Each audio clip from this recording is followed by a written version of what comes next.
Hello, thank you for tuning in. We're picking right back up where we left off with our interview with Roger Ritterbeck. We are discussing what your upcoming audits are going to be looking like. And specifically, where we're about to jump back into, Russ is asking Roger how deeply auditors are going to need to be looking at your current QMS, depending on what type of audit is in front of you. Also, we are very excited to announce the release of our brand new course, Internal Auditing Made Easy. Super excited about this one. It's an extremely helpful course, regardless of your involvement in the internal auditing process. Whether you're the one that's planning out all of the internal auditing, or you're going to be an internal auditor, you need trained for it. This course is helpful in a number of ways. It's going to help you do those planning phases. It's going to show you how to frame your audits around the new standard, make sure that you're in compliance. And of course, it's going to teach you how to actually conduct the audits themselves. So, course is actually very helpful as a gap analysis between where your current system is and the new standard. So it's a very intuitive, very easy approach to internal auditing. We're excited about it, and we invite you to check out the course page, learn more about it. You can do so at the link at the bottom of the screen here, and we think you're going to really find it helpful. So that's it. Let's jump back into the interview. And again, Russ is asking Roger how deeply auditors are going to need to look at your current QMS depending on the type of audit in front of you.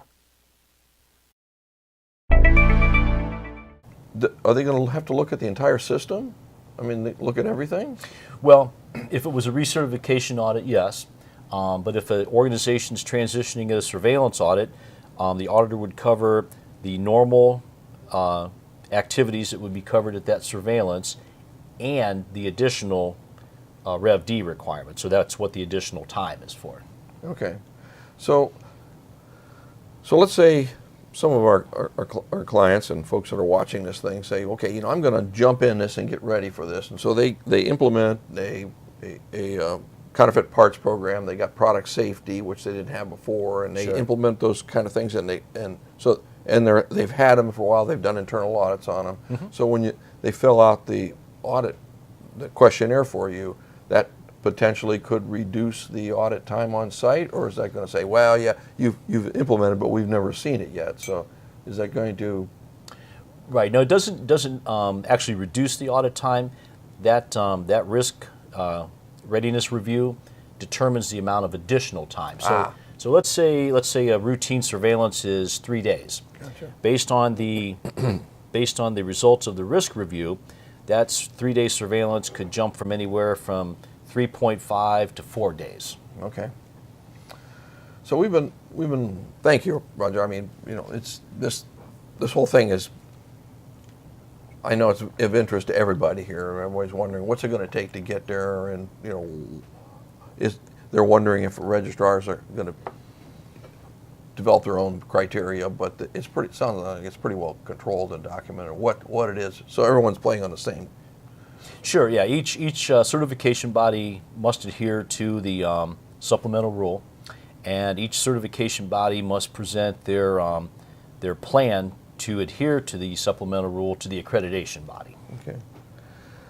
One of the things that we've been discussing is in the past episodes, which I'm sure you're all going back and reviewing those. They're very exciting, but that I'm curious what your input might be is, of course, there's huge changes in the way documentation is both procedures and records, which mm-hmm. now aren't even calling procedures and records anymore.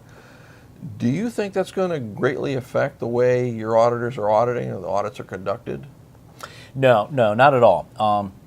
The term controlled documents and controlled records has been removed from the Rev D standard and replaced with documented information. So both documents and records are now part of documented information.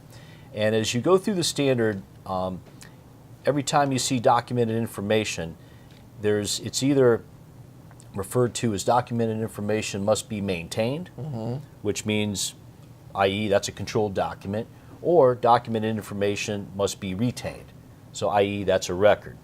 Were they trying to make this as confusing as they possibly could? Just minimizing the words. But it's advisable for most organizations. I mean, especially in aerospace, it's a complex industry with high technologies.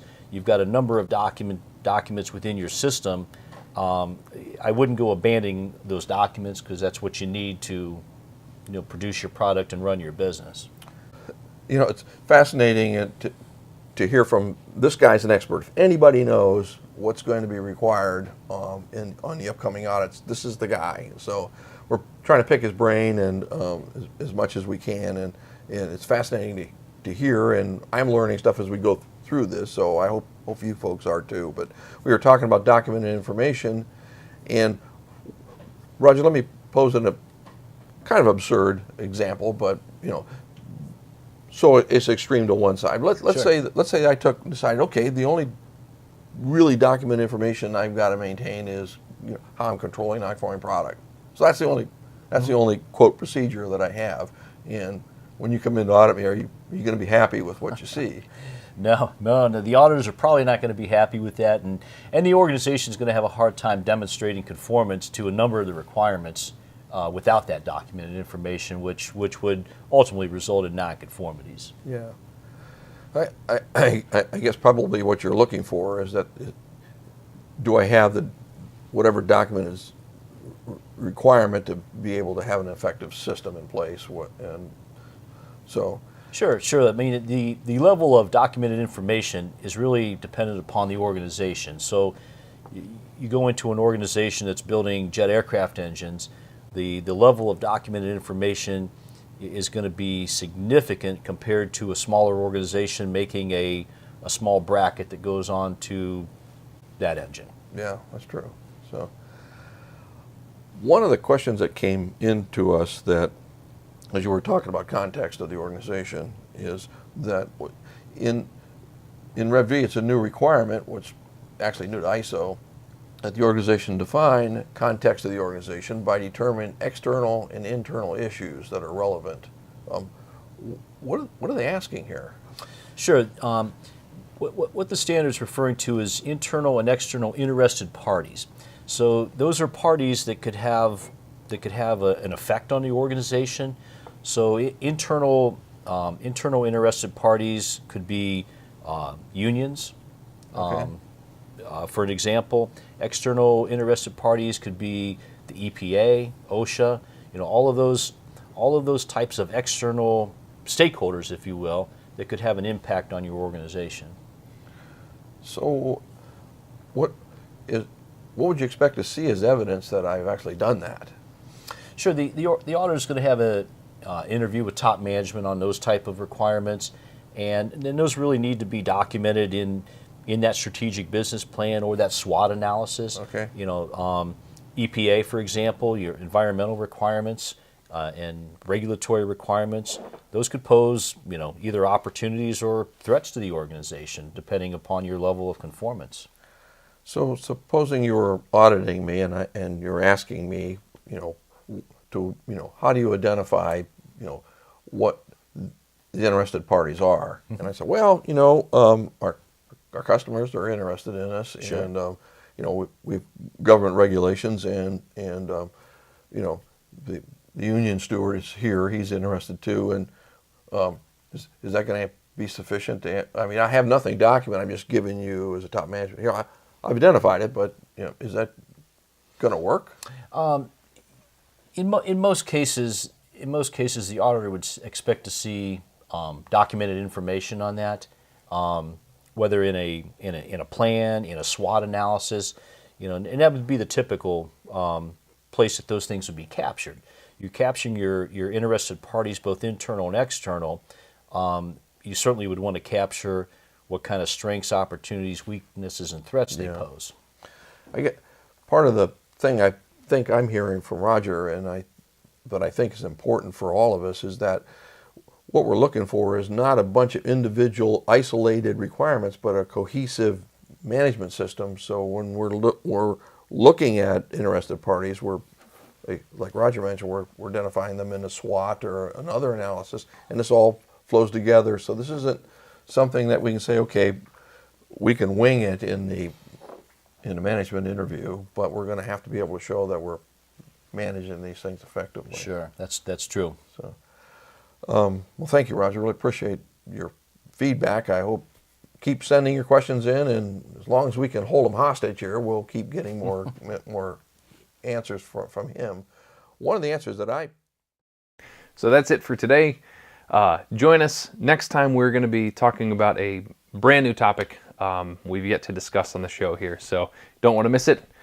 Stay tuned. And as always, we invite your questions, your comments, your feedback, anything you want to see us address on the show here. Please let us know. You can email us. You can hit us up on our website. Leave a comment here in the comments section. We'd love to hear from you. Until then, have a great week.